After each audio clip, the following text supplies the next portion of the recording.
আমাদের আমাদের বাংলাদেশে থাকা ওই দেশের সংখ্যালঘু হিন্দুদের মতো। একটা সময় ডক্টর শ্যামাপ্রসাদ মুখার্জি বলেছিলেন যে কংগ্রেসের নেতাদের, তোমরা দেশ ভাগ করলে আমি পাকিস্তানকে ভাগ করলে। আমি নিশ্চিতভাবে ক্যাবিনেটে রাখবো, বিধানসভায় রাখবো। আমার ভাবনার মধ্যে আছে যে পশ্চিমবঙ্গের প্রতিষ্ঠা দিবস 1947 আমার ভাবনায় আমি এটা ক্যাবিনেটে এবং বিধানসভায় নিশ্চিতভাবে রাখবো। ইতিহাসকে বদলে দেওয়া যায় না।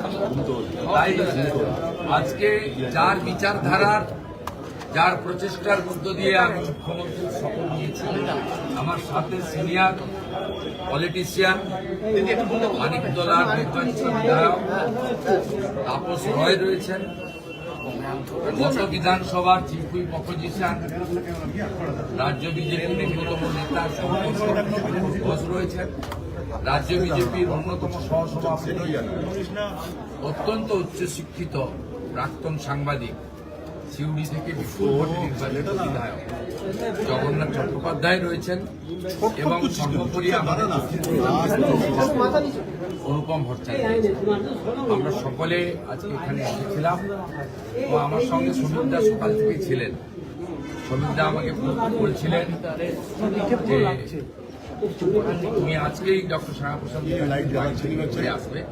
আমি সমীরদাকে আরো অ্যাডিশন করে বললাম শ্যামাপ্রসাদ মুখার্জির বাড়িতে যাব, সেখান থেকে আমি প্রণবানন্দকেও বালিগঞ্জ ভারত সেবাশ্রম সঙ্গে গিয়ে প্রণাম করে আসবো। আর মা কালীঘাট মায়ের তার আশীর্বাদ আমার ছিল, কারণ আমি যেদিন প্রথম প্রণাম করতে যাই, মাকে পুজো করতে যাই, সেদিন মায়ের পা থেকে একটি পদ্ম ফুল পড়ে আমার হাতে পড়েছে। আমি সেদিনই বুঝেছিলাম মা কালীর আশীর্বাদ আমার উপর বা আমাদের উপর আছে।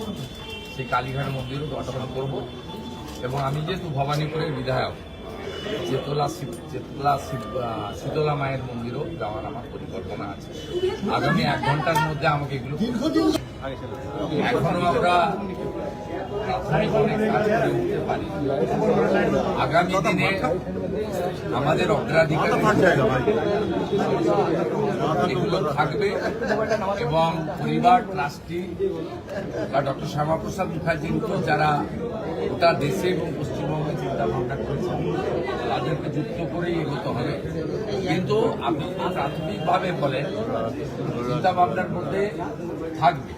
এই চিন্তা ভাবনার মধ্যে আমাদের এই রাজ্যের প্রতিষ্ঠিত আস্থার যেভাবে মাননীয় নরেন্দ্র মোদীজির নেতৃত্বে 4 ধাম আদিগুরু শঙ্করাচার্যের সমাধিস্থল সেজে উঠেছে, কাশী বিশ্বনাথ সেজে উঠেছে, মধ্যপ্রদেশের মহাকাল উজ্জয়িনী, অযোধ্যায় অত্যন্ত পূর্ণ রাম মন্দির তৈরি হয়েছে, পূর্ণাঙ্গ হয়েছে, ধ্বজ উত্তোলন হয়েছে। এইভাবে গোটা ভারতবর্ষের বহু আস্থার জায়গা মোদীজির নেতৃত্বে, তার তদারকিতে নতুন রূপ পেয়েছে। এই পশ্চিমবাংলারও বিভিন্ন আস্থার জায়গাগুলি আমরা তাকে নবরূপে সজ্জিত করার কাজও আমাদের থাকবে। সময়ের সাথে সাথে দেখা দেয় নিত্য নতুন প্রয়োজন। রেডি থাকতে হয় প্রতি মুহূর্ত। তাই এলো ইনোভার, যেন আপনি লাইফে থাকেন রেডি প্রতিদিন। Innova, designed for now.